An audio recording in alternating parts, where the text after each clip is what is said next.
Hi, guys. Welcome to Chemo Glow, where the glow doesn't define me, I define the glow. I'm learning from doing this podcast that there are so many people who have been touched by cancer, and I have the privilege of meeting them. My guest on this podcast is one of those wonderful people. We serve on the Patient and Family Advisory Board together at UNC Cancer Center. Janine is serious about advocating, educating, and making sure she is heard. Please take a listen and check her out on our live broadcast April 28th at 8 p.m. Peace.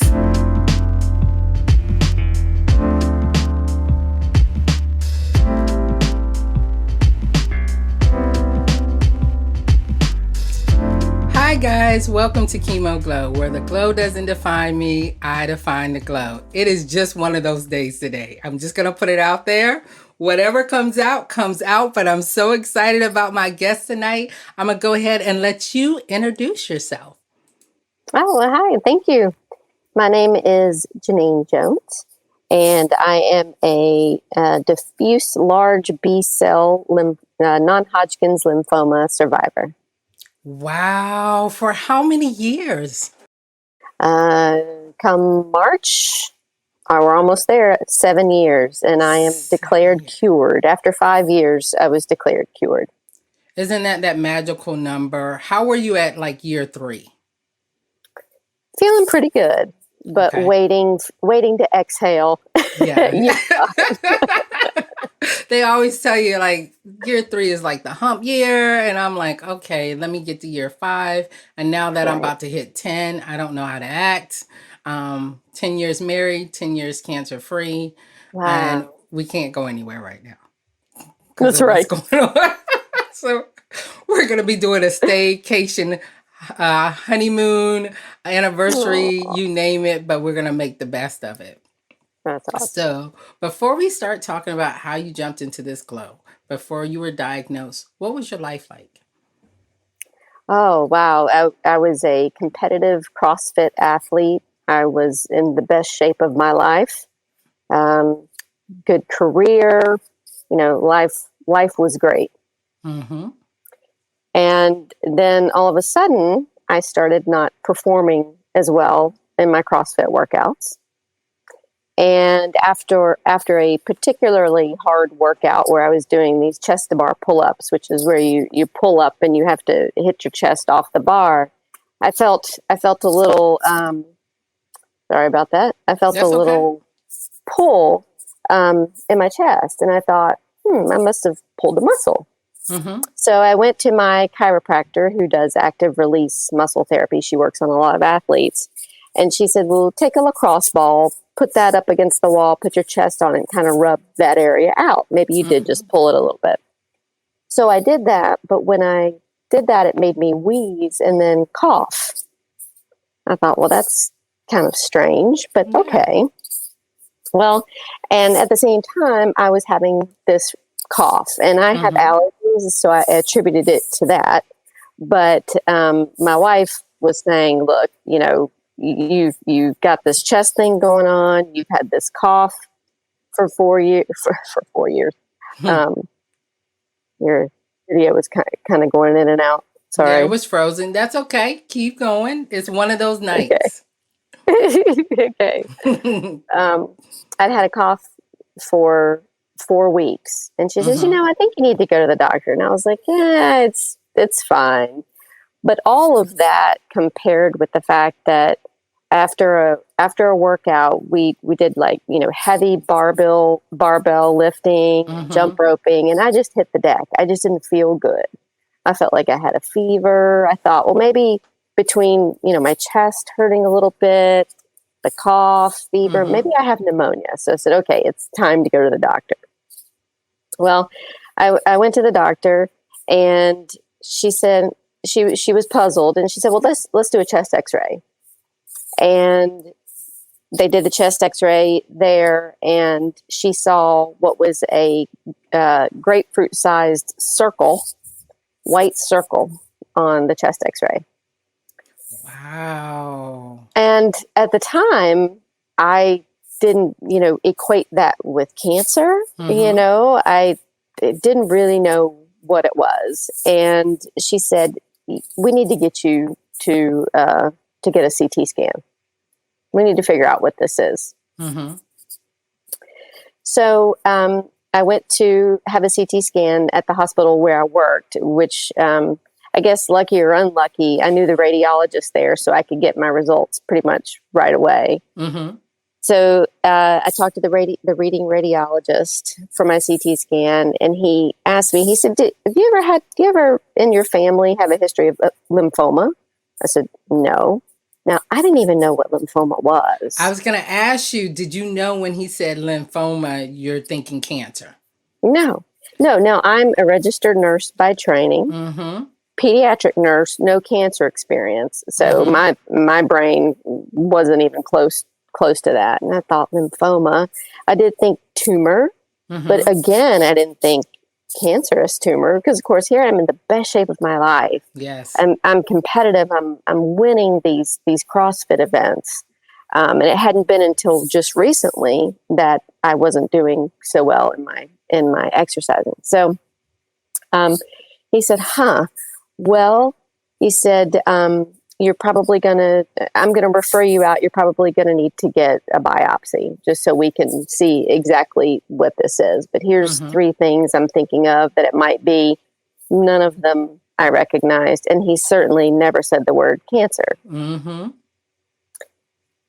So, fast forward a day or two, my memory is a little fuzzy because of the chemo.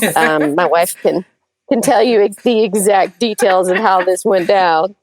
But anyway, fast forward, the biopsy results went to my primary care provider where I had the chest x-ray, and she called me, and we just happened to be on our way to my best friend's wedding rehearsal.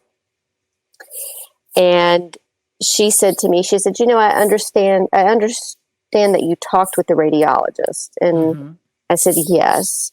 And she said, well, we've gone ahead and referred you out to the North Carolina Cancer Centers of America. Now, have you ever seen those commercials before your diagnosis? Okay. All right. Well, yes, but that was the first time anyone had said cancer.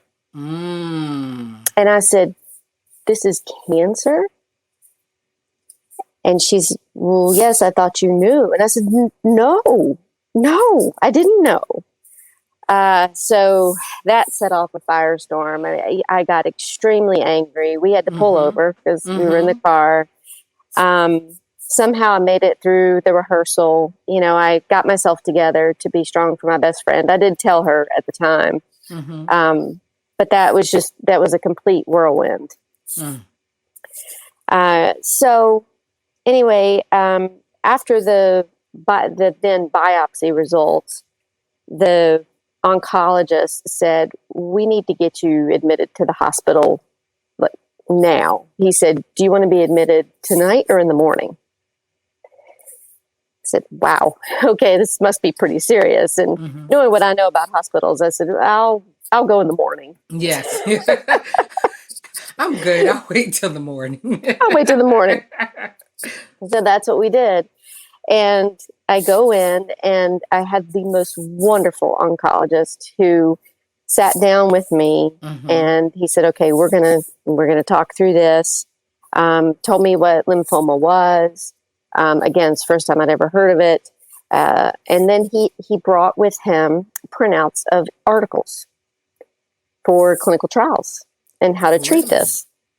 And he said, these are 3 different treatment types. He said, and explained each one to me, and also how they fared in the clinical trial. And he said, this particular one, chemo combined with radiation, you have a 95% chance of cure. And I said, oh, okay, great. Well, I'm going to go with that one. He said, are you sure this is your choice? Which was amazing. I didn't think I had a choice in the matter. I was just going to get cured, like fix me, take this thing out, you know. But unfortunately, with that being a blood cancer, surgery doesn't take care of it. I mean, you can certainly excise it, but it's still in your blood. So you still have to do chemo and everything else. So the first line of defense is chemotherapy. Okay. So he said, you'll be doing chemotherapy for 6 months. And then at that point, we'll reevaluate and see if you need the radiation. So the chemo started, and how they gave chemo, this regimen of chemo at the time, was I had to be admitted for a week solid. I couldn't leave the hospital. I couldn't leave the floor. I had a port in, and so they, it was a continuous infusion of chemotherapy for a week. For 1 week. Well, during this time, in this week, where was your wife? Right by my side.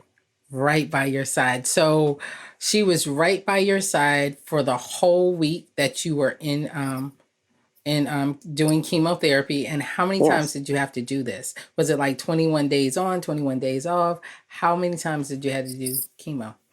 Well, it's a great question. So a week in the hospital, then 3 weeks off. Oh. Then a week in the hospital and 3 weeks off. Times 6. Long? Times 6. So that was over the 6 months. Yeah. And in that 6 months, what happened with work? What happened? How did your life change? Well, luckily I could work in the hospital, and so could my wife. Oh, good. We were extremely lucky. And in the 3 weeks in between, I actually went to work until my white count got so low that I couldn't go in. But I continued to work the entire time. Look at you. CrossFit did you well. Well, and that's what they said, That's exactly. Because when the doctor was talking to me about the chemo regimens and everything, I said, he asked me, of course, if I had any questions. And I said, well, yes, I actually have one major question. And I said, if I didn't treat this, I'm just curious, how long would I have had to live? And he said, probably a couple of weeks. But what most likely would have ended up happening is you would have had a stroke, because the tumor, because it was so large, it was pressing my lung back. It was pressing my superior vena cava over. It was pressing my heart over to the other side. So that was affecting, the blood flow back and forth to my brain. So he said, and then, you would have ended up having trouble breathing, and by then it would have been too late. So that was huge. Hearing that you possibly only have 3 weeks, 3 to 4 weeks. 2 weeks. 2 weeks. So you were on your way to your best friend's, was it the wedding rehearsal? The rehearsal the day before her wedding. The day before her wedding. And you said that you told your best friend what was going on. Yes. To let her know. And then after you get your diagnosis, you're coming back and you have to be treated. Like you have to get in the hospital for those first 5 days.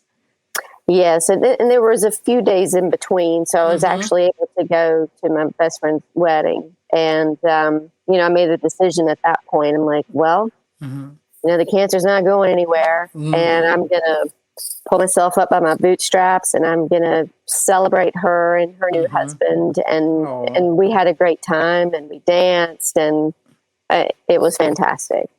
Wow.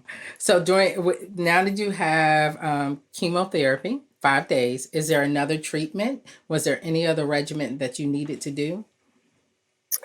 After the 6 months of chemo, the tumor shrank. I mean, it was the size of a Skittle. And they said, there's a little bit of life still in it. You have a choice.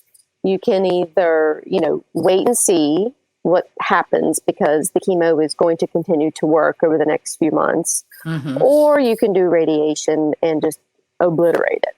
And I said, let's obliterate it, because this huge tumor had grown. They estimated it probably over a period of 6 to 8 weeks. It's an extremely fast growing cancer, which is actually a good thing because it's easier to treat. So yeah, I decided, well, let's do the radiation and let's get it over with. So every day for a month, I drove to UNC and got my radiation. You know. Got zapped and went about my day. Yeah. Which one was harder for you to do, the 5 weeks in or going every day for a month? Oh, the chemotherapy was by far the most difficult. Mm-hmm. Absolutely. And, like the first couple of rounds weren't too bad. Mm-hmm. But, I mean, by the 6th round, I just felt up to here in toxic sludge. Mm-hmm. I mean, it was just, it's just miserable. Did they tell you feel toxic. Juice or any of that stuff? Like when I was going through chemotherapy, they're like, don't juice. Don't do that stuff. Don't rid your body of the stuff we're putting in you. And I'm like, but I feel like crap. And I wanted to juice. I wanted to juice more. I wanted to flush everything. Because what I had, they called the red devil. And it was horrible. Yet they would come in with the suits on and like, I can't touch this stuff, but I'm about to put this poison into you. Right. Okay, well, thank you. Exactly. But you talked about having a choice, and you said the word choice again, even with radiation. A lot of people don't know they have a choice to shop around their care. You work in a hospital. You understand, shop around your care, and then having a doctor say, well, here's your choice. Here's the 3, and they lay them out, and here it is. And you were surprised by that. I was. I because number one, I knew zero about cancer, period, much less lymphoma. Mm-hmm. I felt at the mercy of the physician. And then when he said, if you need some time to look over these articles, feel free, this is ultimately your decision. So, wow. Yeah. Empowering. That was very refreshing. Yes. Mm-hmm. Yes. Because you feel like you have no choice at this time. Cancer is coming to seek and destroy. And it sounds like you were just as mad as I was when I first got the diagnosis. And my doctor said, I thought you knew.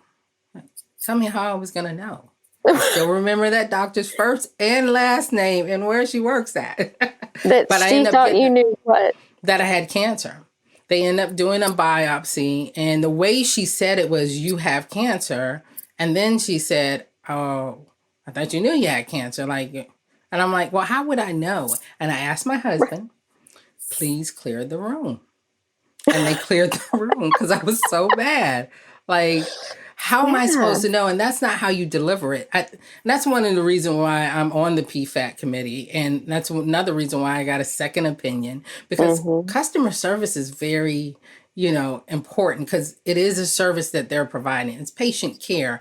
But, just like not going to the hospital at a certain time. I don't want to be there at that time. I'd rather go during these hours. I did the same thing during treatment if I could help it. I want it on Thursday. I don't want it on a Friday. It's not as busy. People are not as worn out. Like, people don't think about that. And you said your wife could say, she could tell everything you went through. She knows, she probably knows the dates and everything. And that's my husband. He made sure that we were on time. We needed to do this. He talked to certain doctors. If we didn't like that doctor, guess what? We didn't see that doctor again. We have insurance. We can go wherever we want.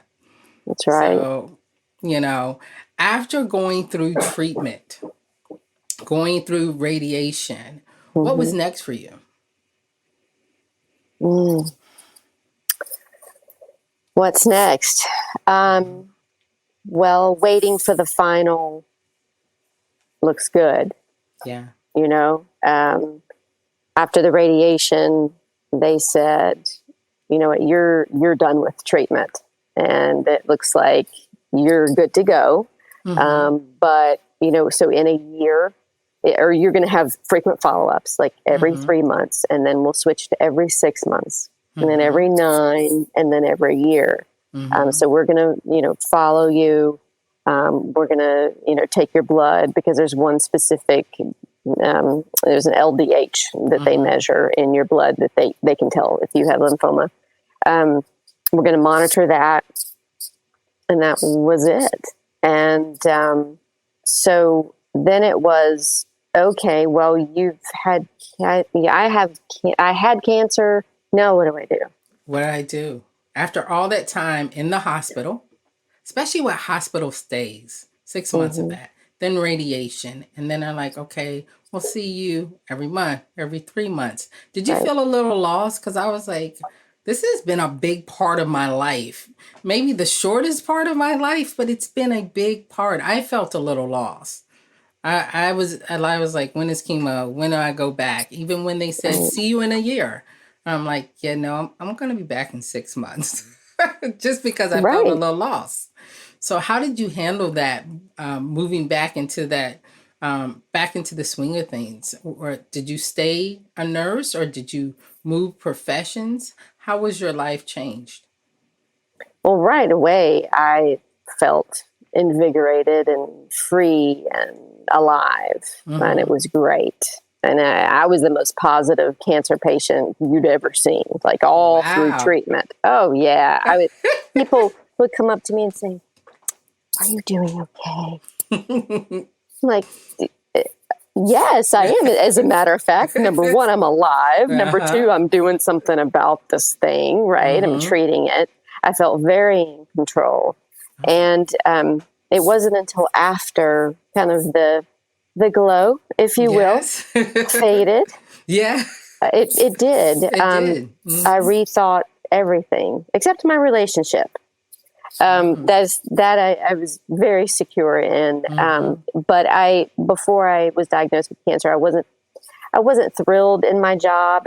I worked in patient safety for a large hospital system, and I was frustrated with the slow pace of change. So that gave me the cancer, everything, and the newfound view on life gave me the impetus that I needed to look at a different career.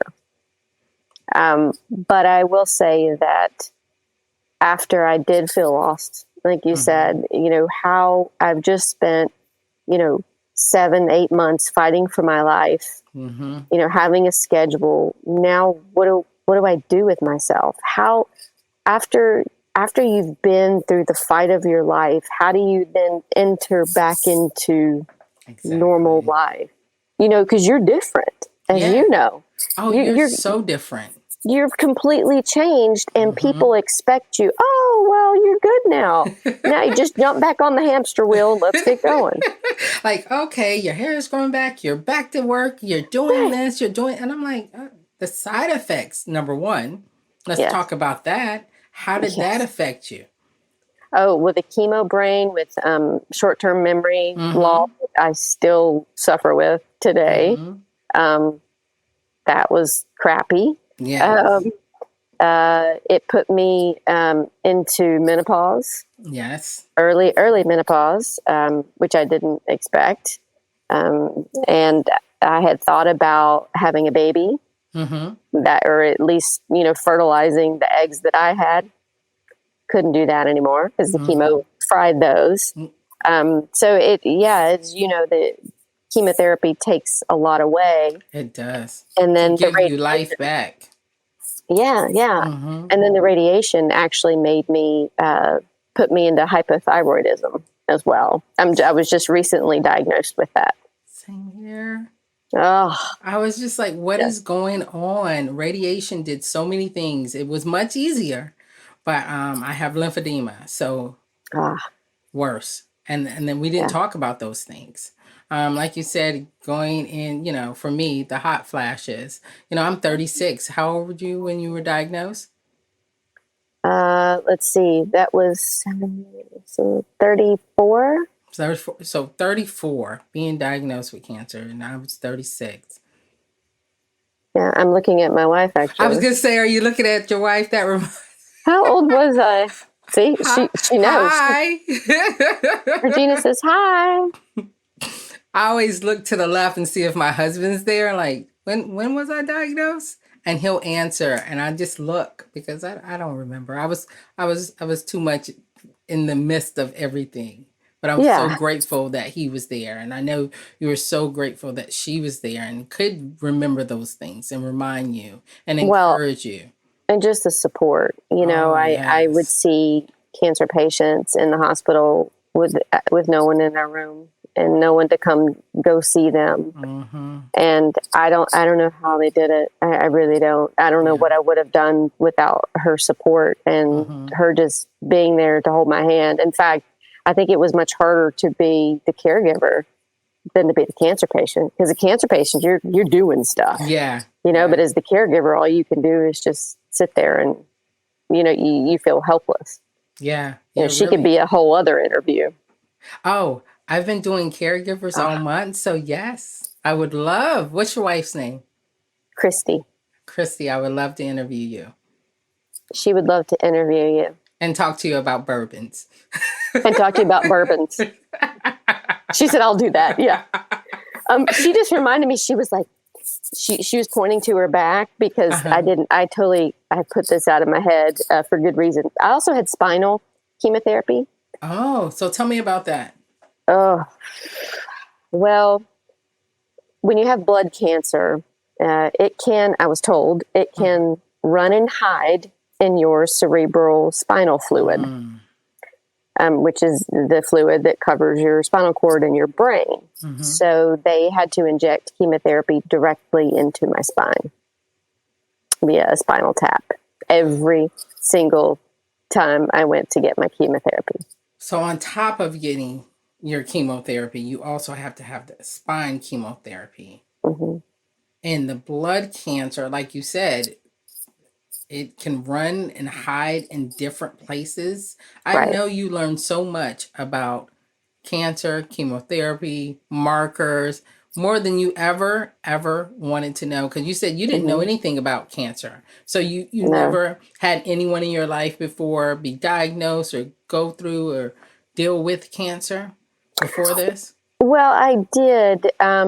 Let's see, I was probably 8 years old. My grandfather, he died of throat cancer, but I was, really too young to remember anything about that. Yeah. Yeah. And being 34 and diagnosed, that's crazy. But apparently with that particular type of lymphoma, they had a whole clinical trial about it that they did with women my age. Wow. Yeah. Goodness. It wasn't surprising to them. It was surprising to me. It's like, wait a minute. Lymphoma is cancer? Wait a minute. Yeah, I didn't know.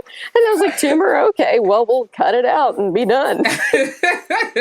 And I need to go run my next race or do whatever else I'm doing at the time. Because your life stops. Like, chemo stops it. Everything stops. But the world keeps moving.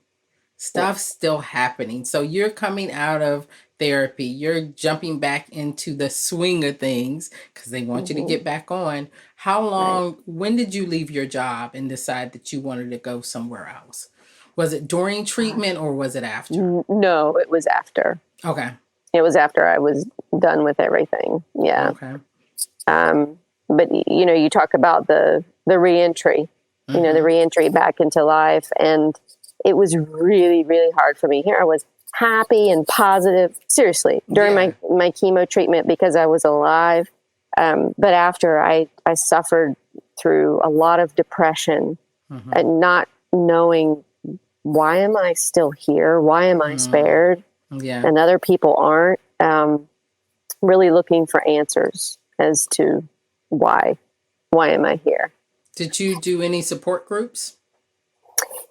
I went to a support group pretty soon after I finished treatment, and I was still happy. And all these people were sad. And so I was like, I don't feel like I belong here. But I had a therapist previous to cancer diagnosis. So I went and saw her on a routine basis. That is but it was tough. It was tough on my marriage. I mean, my wife felt helpless. I mean, because of course she hasn't had cancer, thank God. And she didn't know what it was like or how to best help me. I didn't know how to help me. Yeah. So I really struggled with that reentry into life. It's so hard to describe to your loved one what you're feeling. Like, I can't explain the pain. I can't explain the sadness. I get going to a support group that just didn't work for you because I went to 2 and I was like, yeah, this is not going to work. But then I only went to the Young Survivor Coalition, and Mm, because they were doing kayaking and all this other stuff, and it was cool. more like okay. And I was young, and I was normally every time I went to anything, everybody was 65 and older. And I was like, yeah, this is not Exactly. happening. So I needed that, but people need to know it's okay. Don't keep going to a support group that brings you down, you That's know, right. but Yeah, still seek help, which is so important. So absolutely. now you are about to be 7 years out, or 7 years. Yeah. 7 years out. What are you doing now that's different that you than what you were doing before, from your work, your job, your life? What's a little bit different? Oh, well, lots of things. So I went into a whole different career. I got Okay. into, long story, but I got into clinical trial software. And it really is cool, the close ties Mm-hmm. with clinical trials. And I will see clinical trials pass through our software that are for non-Hodgkin's lymphoma. Wow. And it makes me smile that Mm-hmm. I play this little tiny piece Mm-hmm. in the clinical trials, because we're alive because of Yeah. clinical trials, right? Yes. I mean, that clinical trial that the doctor handed me, printed out paper that saved my life. Mm-hmm. So it really, it gives back. Yes. I find purpose in what I Mm-hmm. do, and so it's a good fit. The other huge thing is my wife and I had a child. Yay. And interestingly, before I was diagnosed, we'd been trying to get pregnant and we Mm-hmm. couldn't. And thank God we didn't, because my wife, if she'd been pregnant, she wouldn't have been able to be around me. Mm-hmm. So when I guess it was October Mm-hmm. of that year, they said, you know what, you're good to go. You're going to come for your follow-ups, but you're on track to be cured. We said, oh, let's try again. And Mm-hmm. boom, got pregnant right away. Oh, wow. Yes, And what did you have? a baby A girl who baby is girl. now 5.5 years old. Oh my goodness. Running around Like crazy, busy. as you So know. oh yeah, yeah. I have one of my girls looks like she's 7. She's so tall. And it's like I we just went to the doctor and it was like she's just gonna be very, very tall. Is your And husband tall? he's tall, but she looks like a 7-year-old and she's 4. When she was 2, she looked like she was 5. So the That's doctor was awesome. like, at least it's consistent. That's what. Right. And the other one is just very slender and not so tall. But I'm glad that they have each other, especially during this time. Yeah. But so parents, um, cancer free, new Hmm. job. Are you doing Hmm. any volunteer work? With the PFAC, I mean, Tell me. that's really so. I've been with the PFAC. I mean, it was pretty soon after I was, clear Mm-hmm. that I got into the PFAC. Recommended by the nurse manager on the HEMONC unit, and it was hard in the beginning to go back into the hospital and Mm-hmm. smell the smells. And it doesn't stink. It's just, the It's hospital the smell. smells. Yeah. So I had a lot of anxiety going back into the hospital and doing that. But I really wanted to stick with it because it was my way to give back Mm-hmm. to the hospital that had given me my life, saved Mm-hmm. my life. And so it's my why, one of Mm-hmm. my purposes for still being alive. And I think, I don't know why I'm still here really. It Mm-hmm. may Mm-hmm. be just to be my daughter's mother, which is Yeah. pretty awesome. So I'm still learning why I'm here, Mm-hmm. right? I guess we all are. All of us cancer survivors, you figure it out, and it may be a Yeah. while before you figure it out. Yeah. Mm. There's people who I have been with, went through treatment with, and they're not here anymore. And you think Mm. about those things, Yes. um, you know, and you just keep pushing it. And my thing is to give back. That's one of the reasons why I'm doing Chemo Glow. First of all, it was therapy. because I used to record my thoughts. Things I couldn't tell my husband, they're recorded. Because I was doing treatment in UNC and still working in Charlotte. So I would drive down there once a week to feel like I was doing something to get away. Because again, when I was planning a wedding, I was doing all that stuff right before. And I needed to feel like I was going to give something back. And I knew that these recordings, these thoughts, my chemo glow moments, that I was going to put it out there for someone to listen to and have a platform. And the PFAT committee, we are doing so much there. Yes, we are. Which committee are you on these days? The parking committee. Oh my goodness. What is it? The continuous improvement for, is it the rapid response team? Rapid response team. Yeah, with patient safety, which is huge because that was my wheelhouse for many years. There's probably another one. I can't remember right now. There is so many. I am so excited about the parking one. Me too. Guys, you don't know what we're talking about, but parking for patients who are going through chemotherapy. I think it's $12 to do For the valet parking. Yeah. And I don't know how much off the top of my head it is a day, but you put that on top of meals. You all day. You put that on top of treatment. And some people are not that lucky to have good insurance that pays for this and that. Like parking was an inconvenience for us. We were able to put it on our taxes. Like that's how much I was in the hospital. But think about someone who cannot pay for parking, who is traveling from out of town so they can go to UNC, go to Duke, go to these hospitals. So hopefully we're on the right track. We can help out where they're not having to worry about parking, eating lunch, and where they're going to actually, if their lights are going to be on. Because it's a light bill if you're going every day. 5 days? Can you imagine that? Right. My wife would park. Yeah. Yeah. I mean, would park and, be there for those 5 days. Oh. Did you ever get a parking pass? No. During the time? No. But there's parking passes at other parts of the hospital. Like for radiation. Yes. Yeah. Radiation. Don't have to pay. Don't have to pay. You run in and you park right there. Yeah. You run in, you run out, even at I cannot remember because they just moved it, but there was no parking there. I go to Hillsborough now. Oh, nice. If I have to be seen and my doctor's out there, there's no parking. You don't have to worry about the parking deck. I mean, there's no pay for parking. You don't have to worry about that parking deck and trying to find a park.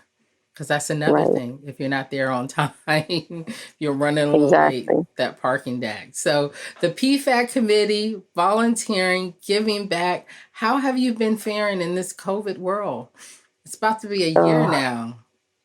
Girl, everybody is struggling. I mean, everybody has their own degree of struggle in this mess. For me, I'm very much a people person, and I love to travel. And with my job, I'm afforded both of those things, but not now. Now, my wife, she can hunker down, be in the house. She's more introverted than I am. I love my people contact. Yeah. And so it's been tough. It's been very tough. Yeah. But I'm extremely lucky. I mean, we can both work from home. Don't have to worry about getting out so much. So, yeah. I can't believe we're still here a year later. Almost a year later. And for you and thinking about COVID and what's going on, did you think about whether or not you were going to get the vaccine or not? Or no, when it's time, I'm lining up. I think I'm in group 4. I'm like, wait a minute, cancer doesn't count. Can I move up to group 3? They were like, you're 10 years out. We'll catch you in group 4. Other people need it. The one time I need cancer to count. Right, exactly. It doesn't. But yeah, I at first I was thinking about it, and then I was like, yeah, no. My brother had COVID, my sister had COVID, and my brother was actually hospitalized by it. Yeah, I'm definitely. I'll be the first one up with my arm up. Not my left one, but my right one. Definitely. So, what do you see yourself doing once COVID is over? Traveling? Yes, definitely traveling, seeing friends, seeing family. I think that's one thing for me that has come out of this is stop putting off going to see friends. Yeah. Well, what are you doing? I mean, work's going to be there, house is going to be there. Go see people, tell them you love them. Have you started? Did you start doing any CrossFit exercise? What is your regimen now? Oh, so CrossFit was huge in my life. And I did some CrossFit exercises while in the hospital, believe it or not. I did squats while I was attached to the IV pole. Oh, I believe it. Yeah. It was a huge part of my life. And after I still went, but then I got into heavy lifting. I got into powerlifting, believe it or not. Lifting, there's 3 different exercises and you lift the heaviest weight you possibly can with good form, of course. Yes. Did that, competed, won. I was like, okay, well, I'm kind of done with that now.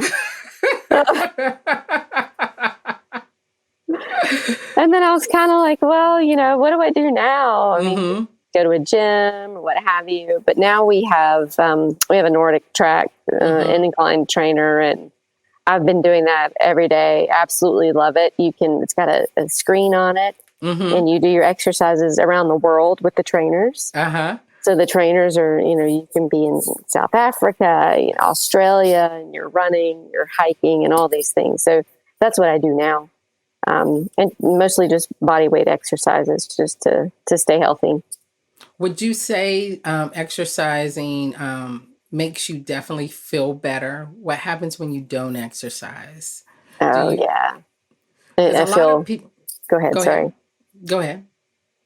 I was just going to say when I don't exercise, I just feel like jelly, just icky, not as energized, to feel tired. Yeah. Exercise was a very big part of coming out of treatment for me, but for some reason, people think that you're too weak to exercise when all you have to do is put the, one foot in front of the other. Just walk a little bit until just walk. Just walk. You will really feel better with exercising. UNC has a great program, Get Real and Heal. And they're doing everything now, not just with breast cancer survivors, which is great. Because when I was there almost 10 years ago, goodness, 10 years.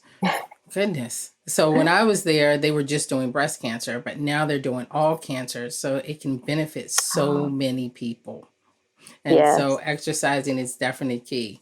Well, we're almost at the top of the hour, but I definitely want to ask you, how do I say this?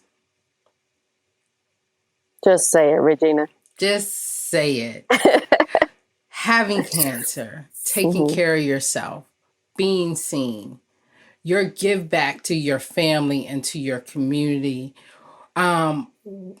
What would you tell others that are thinking about putting stuff off? We talked about see your family, see your friends.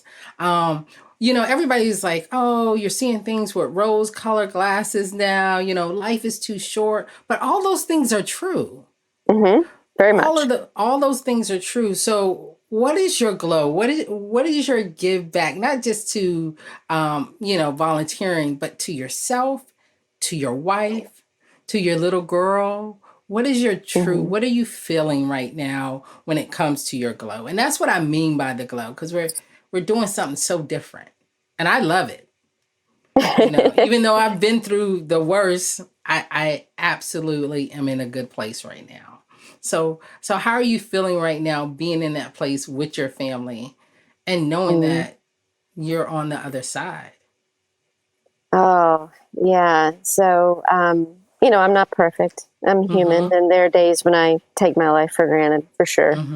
But I go with the thought of don't put anything off. Wear your good clothes. Use the fine china.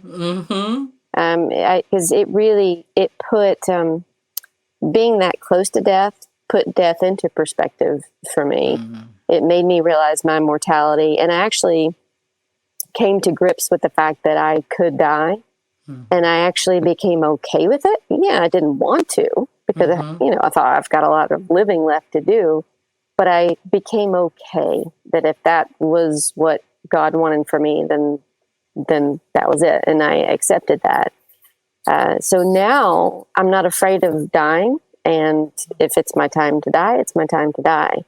So in the meantime, I want to do my best living, just have fun, act like a kid, like, play. And in the travels where I go, I just absolutely relish my time, traveling and seeing things and meeting new people. Like, I just enjoy everything. It's just, I don't know. I mean, it's just different. You're forever changed. It's almost, I've likened having cancer or going through having your life at risk to going through war, like a soldier going through war. And when you come back, you're not the same. You're forever changed. And you get perspectives that people just can't get until they go through the experience, unfortunately. Yeah.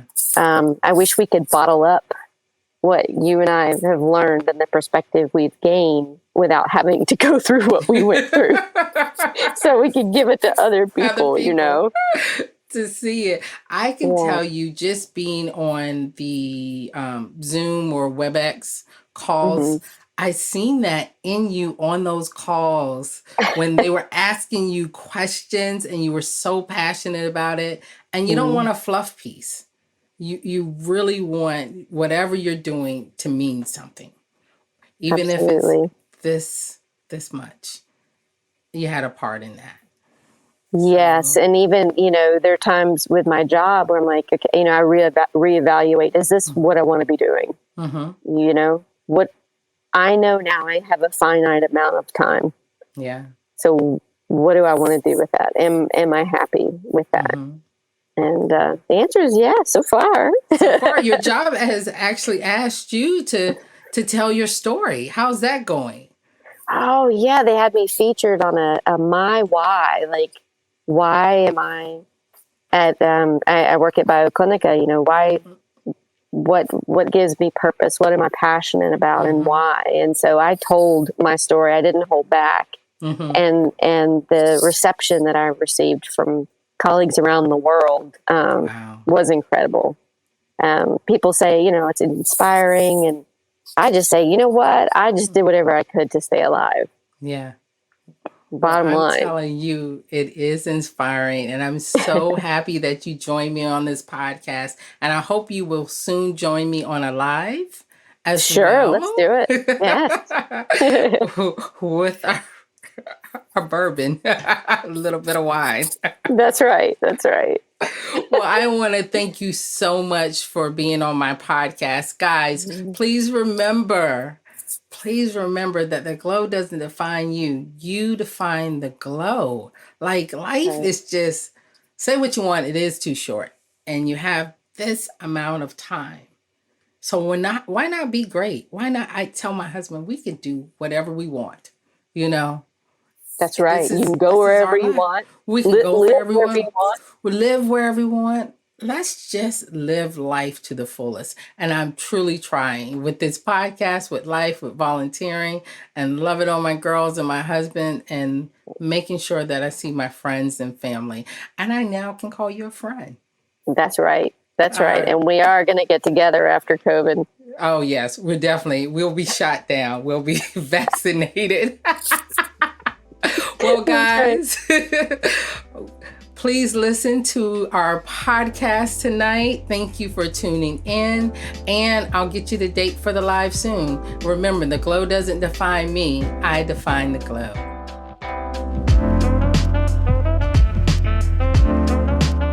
Sound editing is provided by Josh Masters. If you like what you hear, please rate and review the podcast in iTunes. Connect with Chemo Glow on Facebook, Twitter, or Instagram. You can also find more content at chemoglow.com.